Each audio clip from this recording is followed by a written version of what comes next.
Hello, Molweni, everybody. I'm not gonna say good morning or good afternoon because I don't know when you're gonna be listening to this.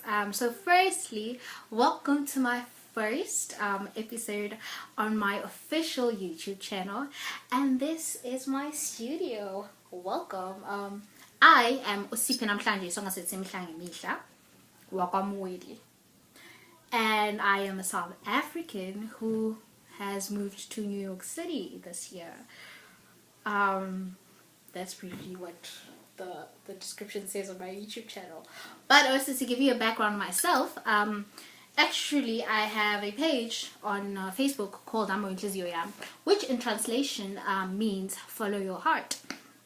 So basically, what happened was I put up a video on my page promising my followers that I would upload a video. That was 2 months back. My apologies, but I'll be honest with you. It took me so long because I always take into consideration people's comments. And one thing I've always gotten was that I should seriously actually start blogging and have a YouTube channel. And I guess I've just always thought, other people can do it, not me, But I finally listened to the music and to God, that is. So this is my first episode. And before we start with the talk, just would like to mention that this is my life. It's my opinion, my experiences, and I hope by you listening to me go on and on and on, you might find some inspiration or some things to pick you up in a bad day, even if it's just a second from listening to one of my videos. So thank you for tuning in, and I hope you enjoy what I have in store. One of the reasons it took me so long to make this video is because I was procrastinating. I was literally stuck in my head trying to make decisions like, what do I want to call the page? What am I going to talk about? How am I going to structure it? How often am I going to post? And basically that was just, I feel like my mind attacking itself, because at the end of the day, when it goes down to it, and if I'm being very brutally honest with myself, I was just scared. I was really, really scared because the page Siphe started as something really small, and it ended up being something very therapeutic for me. And I realized I can't give half of myself. I literally just give all of me. And so I guess it goes down to the fear of rejection. And I understand, I'm not going to appeal to everyone, and not everyone's going to understand or have the same sentiments with what I say. But hence I mentioned, this is purely like from my point of view. And yes, so after procrastinating and thinking, oh my word, what is my first episode gonna be about, and all of this and that, I just thought to myself, let me just talk. Let me talk what's in my chest. And basically what I want to talk about today is being yourself. What does it mean to actually be yourself? How do you be yourself when you don't know yourself, right? And this is something I'm currently struggling with. Let me not say struggling. Let me say learning, discovering. Yes, I'm discovering myself.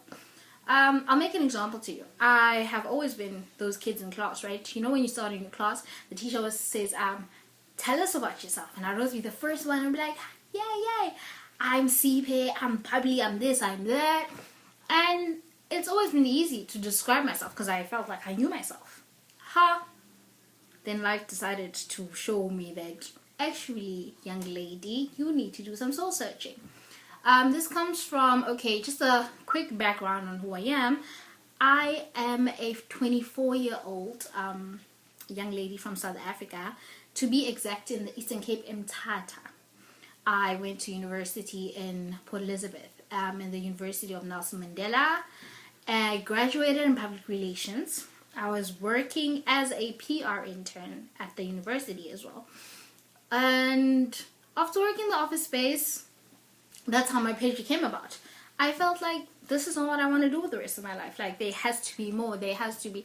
I'm not an office person. Like, I genuinely just had this desire to fulfill my purpose in life. Like, I wanted my life to matter. I didn't just want to live. I wanted to exist. Oh my word. That, like, let's retake that, right? I didn't just want to exist. I wanted to live. So then I started with these videos, just talking and just asking people what they think I should do. Because I feel like your surroundings will always guide you to where you need to be. Literally, no exaggeration, God decided to put me in the center of the world. And when I say God, I really mean God. Because I had no plans of leaving the country, let alone move to New York City, which has been poof, if there is the right word to explain it. My plan was always to move to Johannesburg, find myself a job, find a place to stay, you know, the usual, the ordinary. No, God had other plans for me. So I end up in New York City. The first month, ladies and gentlemen, I ain't even gonna front, was difficult. I cried every day. I don't know if it was homesickness or if it was culture shock or if it was just the two meshed up together. To South Africans watching this, America is everything and more we see on TV, but in the same light, I feel like it's also a big lie. We will get to that on other episodes. Stay tuned. But back to the point. So first month was super difficult. Culture shock. Missing home. Every day, I swear. If I could literally just take a bus back home, I would have, the first day I arrived, literally took the bus and went back home. Things are so different. I'll go more into about those things in my other episodes.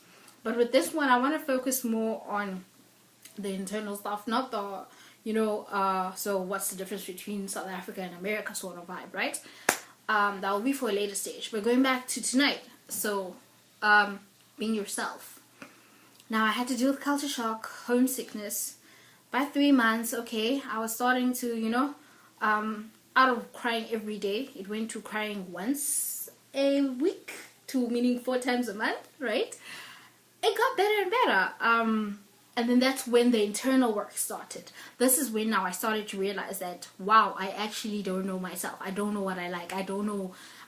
Like everything I'd ever wanted and everything I thought I was defined by my family, because my family is everything to me.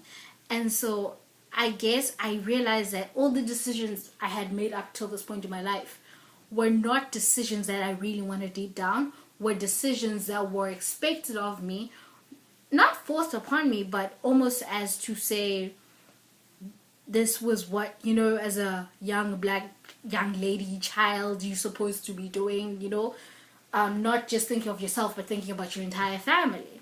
So now here I am in New York City, stripped away of my family. Who am I? I broke down at first because I thought I knew myself, but clearly I didn't. Then I had to then realize, okay, so how am I going to learn? How am I going to learn to be myself? Who's going to teach me who I am, right? And ladies and gentlemen, sadly, the only answer to that is experiences. Literally, it's been a roller coaster. Every day is a different feeling. Every day is a different thing. But I will tell you this. The one thing I've learned is that what makes us miserable in life is the I wish I could do this, or I can't wait for the future, or just wanting to go back in the past or whatever. But the one thing I'm learning each and every day is to lean into how you feel and whatever's going on in that period of time. I'm a person who reads a lot of quotations, like those, you know, those code word porns and all of that stuff. I'll live for that, okay? So from things like, if it's meant to be, it will happen, to, you know, when it's your time, to all these things that we read where you just want to have your life figured out. A good friend of mine always says to me, life. Let me try and translate this in the best English I know how. There is no, I don't want to say perfection about life, but there is no ding ding bell at the end to say you've completed life. Life is what you make it. Life is what you want it to be, especially your life. Now, going back to our question, what does it mean to be yourself? The world tells you, the world is not, it's constantly moving, it's constantly changing. And there are more platforms encouraging, especially young people, to be the people they want to be and not to conform within the lines of society. But I kind of feel like, even with that being said, there's this thing called Instagram. Like, it just messes with one's mind. the irony of the fact that, look, I'm not a fan of social media, I won't lie, but for this message to go across, guess where I need to put it on? Social media.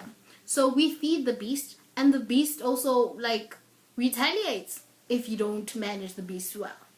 So basically what it comes down to is, as young people, constantly, including myself, putting ourselves in a box, putting ourselves in under pressure of things that are non-existent, things that are inside here. I always say, for me, the biggest thing any human can do is conquer themselves, conquer their mind, because even before you start like listening to other people and letting other people cloud your judgment or whatever, it starts with yourself. It starts with the fear.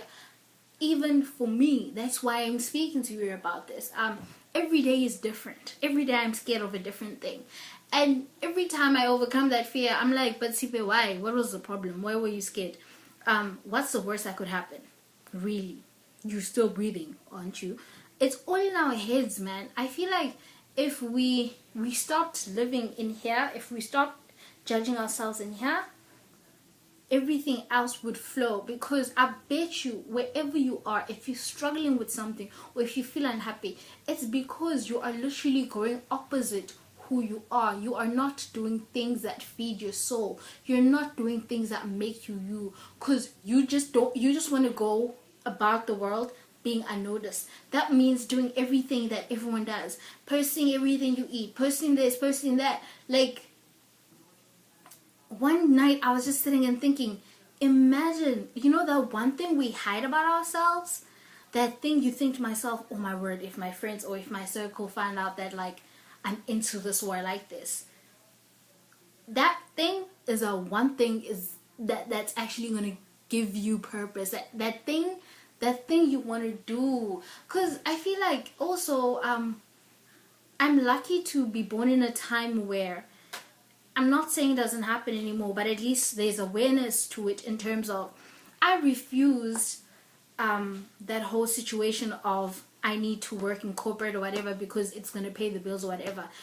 My mission in life is to build a life I don't have to vacate from, because I am tired of watching our parents work all their lives only to find that when they get to retire, they're still paying debts, they're still paying black tax. The list goes on. Life is not promised. Tomorrow is not promised. Yes, we know this, but do we actually really know it? Because if we did know it, we wouldn't be living the way that we are living.